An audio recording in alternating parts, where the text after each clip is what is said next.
Hi, Dr. Damo here. We're going to run through a hybrid approach to teaching computational thinking at the K1 and K2 level. Myself being a computer engineer by trade, problem solving is one of my core skill sets. However, my sciencey fancy stuffs isn't the only place problem solving is applied to. In this digital age, it's imperative that we learn these skills in order to go from being frustrated with this digital age to a mastery like no other. In fact, this level of skills are often associated to higher orders of intelligence. But what is this skill set that enables this digital acuity? Computational thinking.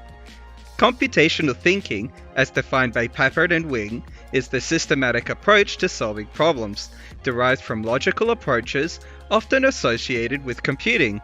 In fact, we can easily show how all computer science techniques and subjects taught in higher level education can be clustered together to form what we call the four components of computational thinking. We define these four core CT skills as follows. Decomposition, breaking a large problem task into smaller, easier to manage portions, or filter a large array of possible answers based on a reasonable heuristic. Abstraction, grouping objects or events to higher order, allowing us to infer relevant information from other, seemingly irrelevant sources. Pattern recognition, inferring new information from past observations or similar mechanisms. And algorithmic thinking, planning actions in a logical, sequential order for later execution. Alan Perlis has strongly argued that college students of all disciplines should learn programming and the theory of computation. Janet Wing, also a pioneer in the field, enforces that the metaphors and structures of computing are influencing all areas of science and engineering. We agree that CT should be taught to all disciplines, but rather than starting in college, we argue that it should be introduced as early as possible, at the kindergarten level, when the mind is most malleable and would have the greatest impact. However, bringing such a curriculum into a kindergarten classroom comes with its own unique challenges. Such a curriculum needs to be simplified so that a young child can understand and grow from the teachings. In addition, teachers who are not well versed in technologies need to be able to successfully employ the curriculum with minimal prior training. As such, the core contributions of this work are as follows. The first, formal derivation and definition of the fundamental CT skills. The design of a hybrid approach of online and offline activities to teach the fundamental CT skills applicable to K1 and K2 groups. And finally, an empirical method of evaluating the student's CT skills taught using our approach. While unique, we certainly aren't the first to bring CT into a non-college classroom. Valerie Barr and Chris Stephenson et al.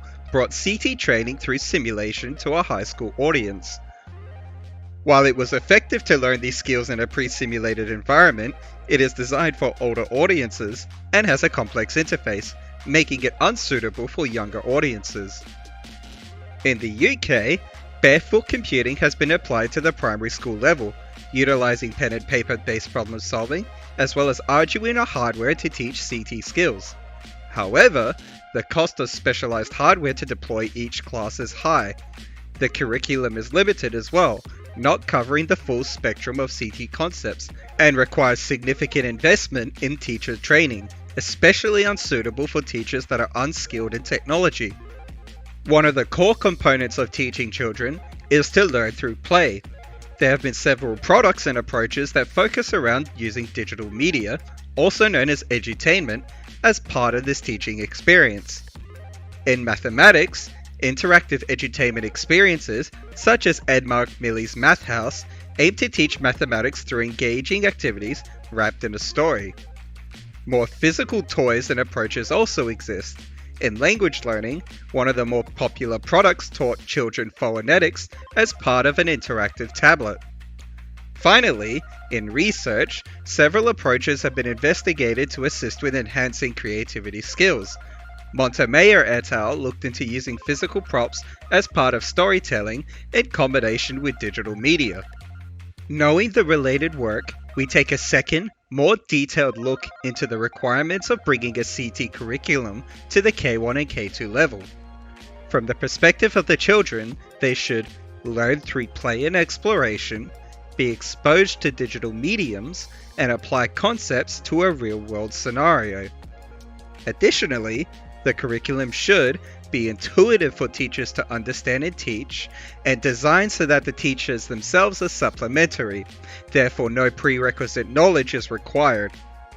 Finally, like any good curriculum, teachers need to be able to evaluate the students' progress throughout, in order to disseminate progress to the parents. To address the requirements, we begin with our hybrid curriculum, School of Fish. School of Fish takes a scaffolding hybrid approach to teach the core CT skills, and is wrapped around a single story that involves the child assisting their buddy throughout an underwater adventure. First, we introduce the concept using an animated video. Then, we allow the child to practice the concept in a digital environment, using the provided tablets loaded with the software component of our curriculum. The child then applies this concept to a real-world scenario, either using paper and pen tools or props already available in the kindergarten. Finally, depending on the module, a follow-up animation is played to reinforce the concept. We introduce each concept of the CET curriculum via the animated doodle episodes. The animation is specifically tailored to explain complex concepts in a fun and engaging way that the kids can relate to, akin to the weekday morning cartoons. After the concept is explained, the teacher walks through the online digital activities with the child, and then allows the child to perform self-guidance through the online activities. Overall, there are 5 activities as part of this curriculum. The first, Pearly Whirly, has the player pre-program a robot submarine to move it around the maze. Upon execution, the submarine will continuously move forward, either making a left or right turn at each junction, based on the next command in a sequence. The simplified input and execution allows for a simplified set of instructions, eliminating possibilities.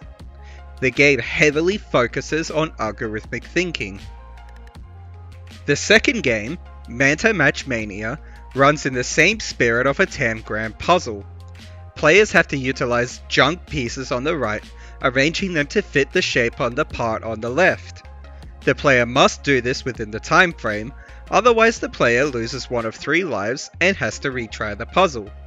Upon completing a puzzle, the player earns some pig coins, and continues to the next puzzle.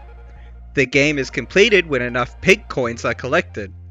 This game heavily focuses on decomposition and abstraction. The third, Krabby Patty, heavily focuses on pattern recognition. Players are presented with an array of crabs, who pose to form a pattern, one of which is hidden by a bucket. The player's task is to select one of 4 possible solutions that fit the missing crab, losing a life upon an incorrect decision. The game is completed when all of the puzzles are solved or all of the lives are lost. Tumble Trouble is the 4th game in the series, heavily focusing on pattern recognition. Colored critters fill the screen, and the player tries to clear the critters by drawing lines to match 4 or more in a row. However, this game adds 2 twists. First, they must clear a specific number of critters from a limited supply.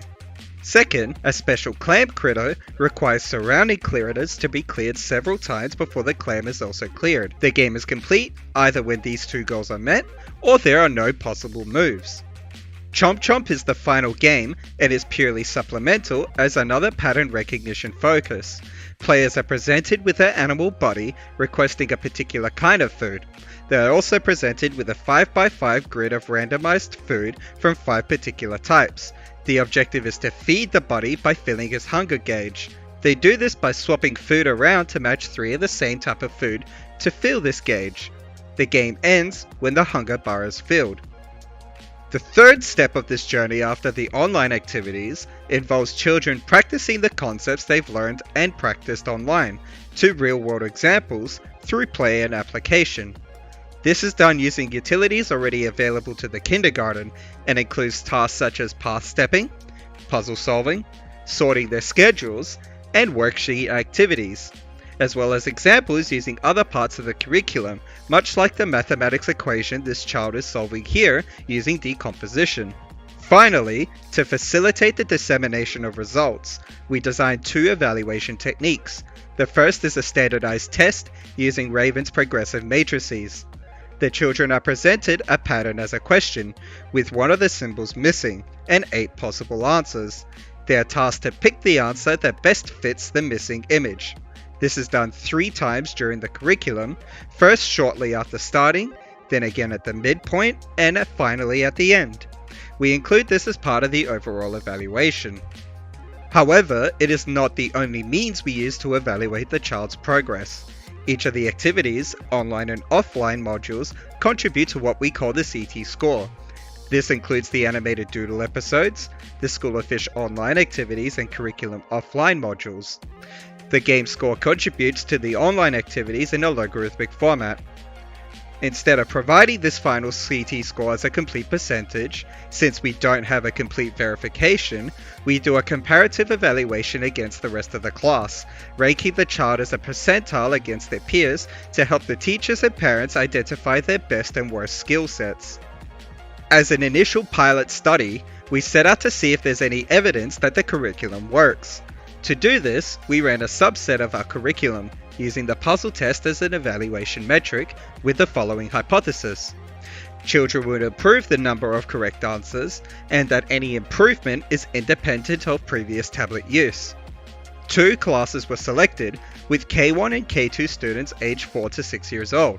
The first class had 15 students, with no prior digital tablet experiences. The second had 10 students, which these students had digital tablet experiences either as owners or within the kindergarten curriculum. We ran a 5-day variant of our curriculum, directly teaching the curriculum under the supervision of the kindergarten facility. Before beginning, the students conducted the puzzle test, then on the first day were introduced to the basics of the tablet device. The classes were run over the other 4 days with the same scaffolding theme, introducing each core CT skill, providing online play, and then offline activities. The second quiz is then conducted at the 6th day to close the curriculum. The results can be seen here. We measured the number of correct answers given and compared the 2 classes, as well as the results before and after the curriculum was conducted. The statistical analysis of the 2-way ANOVA shows that there is a significant improvement in the pre- and post-test scenario for both classes. Furthermore, the analysis shows that this significance is independent of the classroom.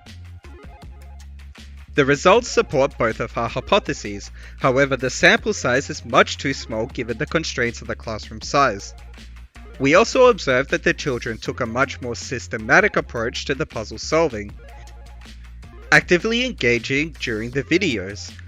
Finally, and most importantly, teachers stated that the children actively enjoyed practicing these skills outside of the classroom and with interactive offline activities. To summarize, CT is one of the fundamental skills in a wide variety of areas. We argue that this skill should be taught at a younger age. In our case, we targeted the kindergarten 1 and 2 levels.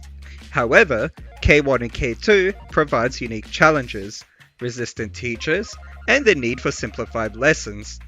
To address this, we designed a hybrid curriculum of online and offline activities. Our evaluation, while shallow, showed that the curriculum was somewhat effective, prompting the need for further study.